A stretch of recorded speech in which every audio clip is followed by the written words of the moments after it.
Já estamos de volta com o programa Eventuais com Antônio Budal. Acompanhe o prosseguimento. Quanta lembrança, quanta emoção, vivemos juntos por união. Sequência, convidamos o respeitável irmão Dr. Célio Lizar Pereira, nosso ex-venerável mestre, para apresentar sua preleção sobre os atos comemorativos desta noite. Vamos lá. A Loja União Terceira ficou extremamente lisonjeada e orgulhosa de ser lembrada para fazer parte das comemorações para o centenário de Porto União. E eu, mais ainda, por ter sido escolhido para representar essa centenária casa aqui perante vocês. Daqui a pouco, iniciarei um breve relato sobre o descobrimento do Brasil, passando pela sua independência, culminando com os 100 anos de Porto União. Foram muitos colaboradores dessa séria, profunda, porém resumida pesquisa, devido ao pouco tempo que nos foi concedido.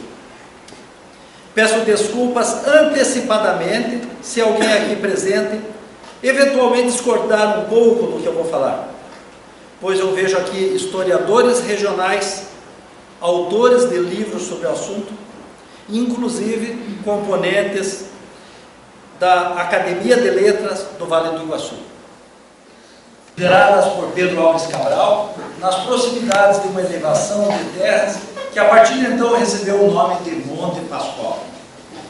Pensando tratar-se de uma grande ilha, os descobridores a chamaram de Ilha de Veracruz, e diante da dimensão continental da nova descoberta, em pouco tempo passou a ser conhecida como Terra de Santa Cruz. Cabe lembrar que o navegador Pedro Alves Cabral era cavaleiro da Ordem de Cristo, sucessora dos Cavaleiros Templários, ordem que tinha ligações seculares e estreitas relações com a maçonaria e a Ordem Rosa Cruz. Ressaltamos, a título de conhecimento, que as velas da Esquadra de Cabral se apresentavam com enormes cruzes vermelhas, que era uma característica das vestimentas dos templários. É evidente que estudiosos e outros navegadores da Península Ibérica, como Cristóvão Colombo, por exemplo, já tinham conhecimento das terras além mar, visto que em 1494, antes da descoberta do Brasil, tomando-se como referência as ilhas de Cabo Verde, fora firmado o Tratado de Tordesilhas, que definiu o limite dos domínios territoriais conhecidos.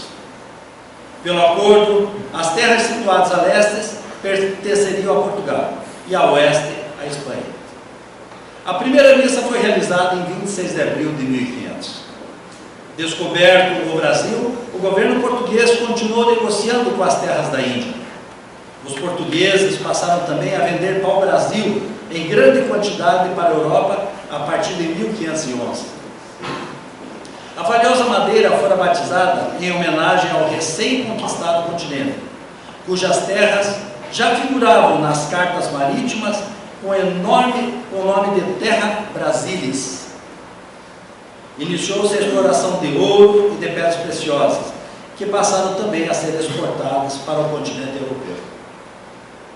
A colonização para a ocupação e exploração intensiva do Brasil ocorreu a partir de 1530 com a expedição sob o comando de Martim Afonso de Souza. Após a colonização inicial, era desejo de a família portuguesa a família real portuguesa transferir-se para o Brasil. De toda sorte, sendo o Brasil uma colônia portuguesa, todo tipo de riqueza extraída ou produzida aqui era levada a Portugal. Todavia, isso teria consequências óbvias. Bem, passemos aos fatos ocorridos há 195 anos, no início do século XIX. Naquela época, os brasileiros já se sentiam explorados economicamente por Lisboa. Vários movimentos nativistas já haviam acontecido. A revolta de Beckman, em 1684, a Inconfidência Mineira, a Conjuração Baiana, de 1798, e a Revolução Pernambucana, de 1817. Em todos aqueles movimentos, a maçonaria se fez presente, através de suas lojas e sociedades secretas de caráter maçônico, a exemplo da loja Cavaleiros da Luz, localizada na Bahia. Estressado com os movimentos nativistas e diante da visível simpatia das primeiras residências próximas ao Val, favoreceu o surgimento da vila do Porto da União, que em pouco tempo passaria a ser um dos principais entrepostos comerciais do sul do Brasil. A tradição oral nos diz que a bandeira de Pedro de Siqueira Cortes foi guiada por bugres mansos, ou seja, indígenas pacificados, que conheciam a região e principalmente também pela ajuda de uma bugra, muito dedicada e amiga de Pedro, chamada Cutia. Siqueira Cortes teria também enviado uma mensagem escrita ao presidente da província.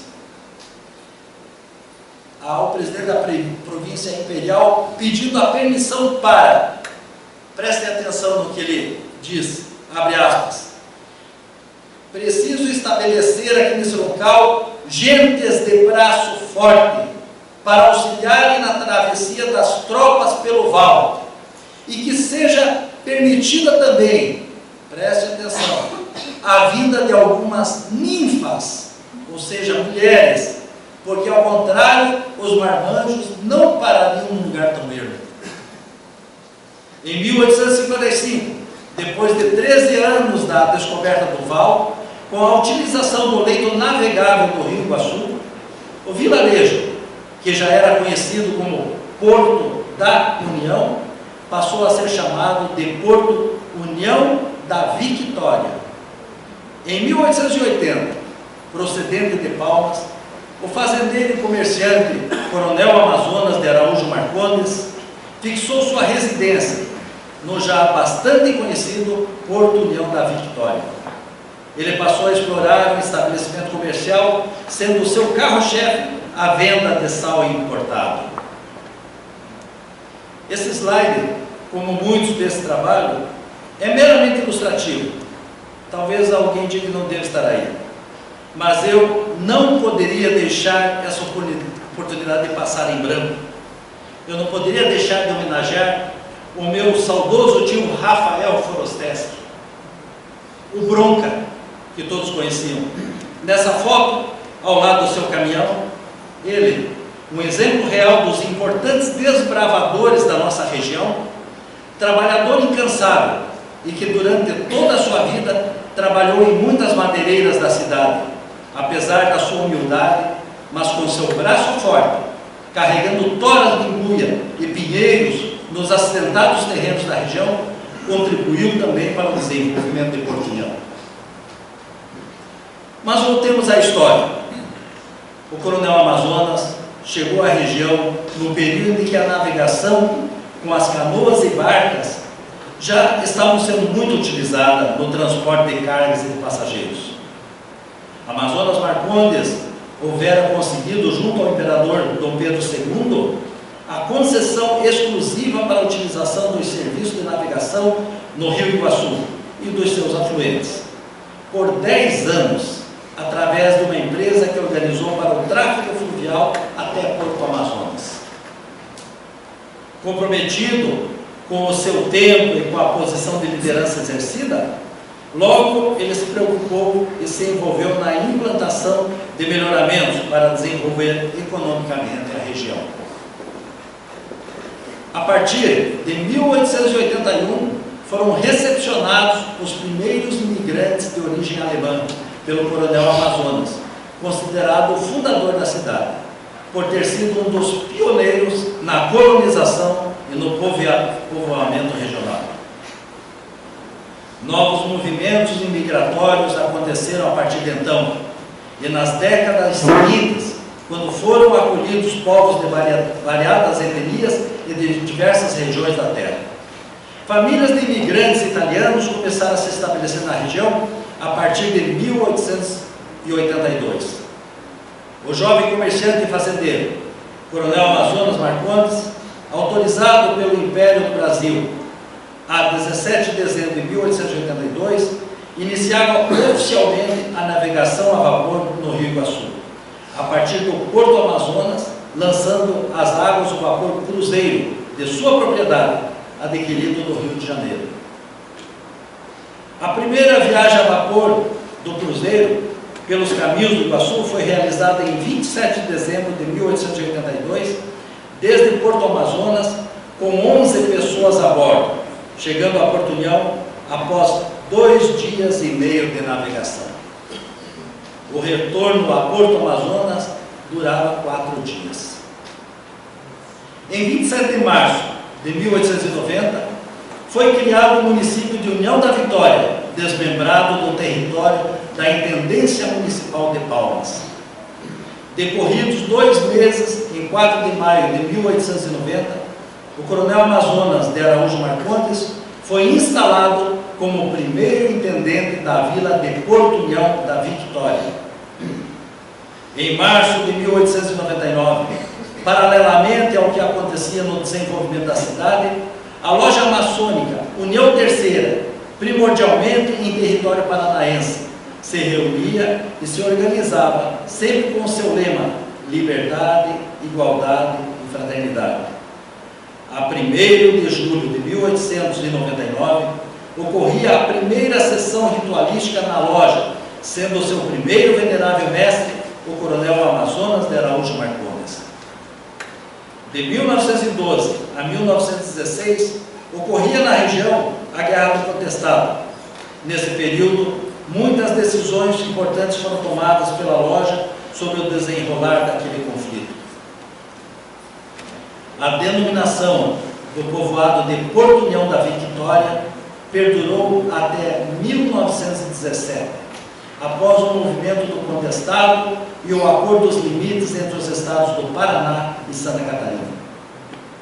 Com o acordo de limites firmado em 20 de outubro de 1916, o território de Porto União da Vitória foi fracionado entre 2 cidades: União da Vitória, no estado do Paraná, e Porto União, no estado de Santa Catarina.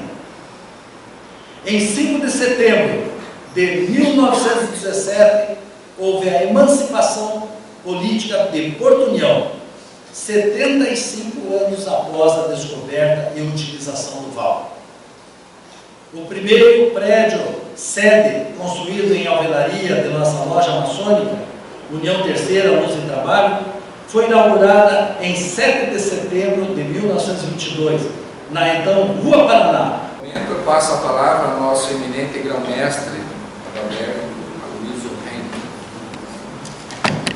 Venerável mestre, é um mês inteiro de grandes festividades, né? Vai do dia 1º até o dia 30, pelo que eu tenho aqui, começa com o fogo simbólico, amanhã de manhã, às 11 horas, e no dia 30 de setembro, Porto União Mais Cidadão, na Praça Ercílio Luz, e aí várias e várias homenagens. Será realmente uma grande festa. E prefeito, o prefeito não recebeu a comenda, a placa, mas eu quero, vitoriamente agraciando, foi aqui demonstrado, confundido com a história de Porto União. Assim foi, dado, traçado, selado, firmado e autenticado no gabinete do grão-mestre, aos 31 dias do 8º mês do ano 2017 da Arabugato, que vai assinar de documento, devidamente selado, Adalberto Aloysio, grão-mestre. Esse diploma foi feito por um artista plástico do Rio de Janeiro.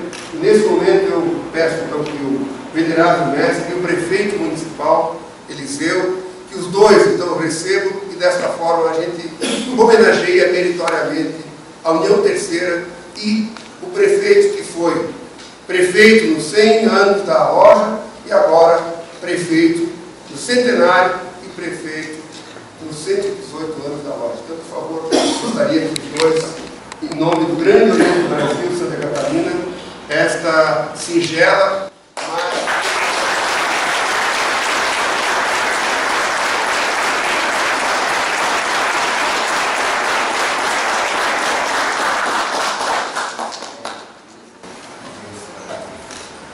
convidados e visitantes. Agradecemos pelo vosso comparecimento e pelo brilhantismo dado a esta sessão magna, em homenagem ao centenário do município de Porto União e aos 195 anos da independência do Brasil. Ficamos felizes com vossas honrosas presenças. Rogamos a Deus que os ilumine. De acordo com o nosso cerimonial, solicito às dignas autoridades civis, eclesiásticas, convidados e visitantes que acompanhem nosso irmão mestre de cerimônias à saída do templo.